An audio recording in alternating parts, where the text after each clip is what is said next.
Welcome back, everybody. Today, I'm going to teach you how to move an image or object in front of or behind others in Adobe Acrobat Pro. This is incredibly useful when you're working with layered PDFs and need to adjust which elements appear on top or underneath one another. Let's jump right in and get this sorted out. First things first, open Adobe Acrobat Pro on your computer. Once the application launches, you'll need to log in with your credentials to access your files. After you're logged in, navigate to the Recent Files section. This is where Adobe displays all the documents you've been working on lately, making it easy to find what you need. Go ahead and select the file where you want to rearrange your images or objects. Click on it to open the document in your workspace. Now that your file is open, direct your attention to the upper left toolbar. Here you'll find the Edit option. Click on Edit to enter the editing mode.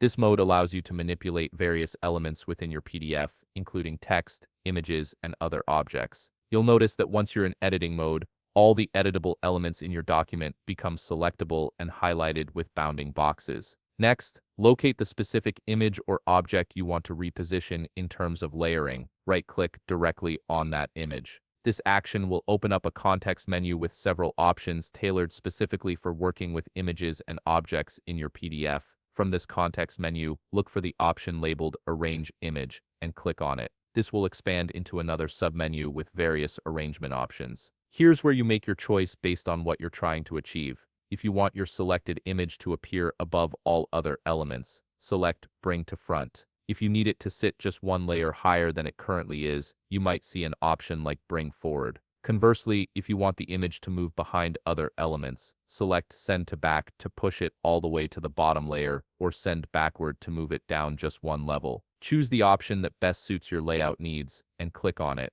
You'll immediately see the change reflected in your document as the image shifts its position in the stacking order. Once you're satisfied with how your images are layered and everything looks exactly as you intended, it's time to save your work. Navigate to the upper right corner of your screen and click the Save button. This ensures that all the changes you've made to the image arrangement are permanently applied to your PDF document. And there you have it, you've successfully rearranged the layering of images in Adobe Acrobat Pro. If you found this video helpful, please leave a like, subscribe, and see you in the next video.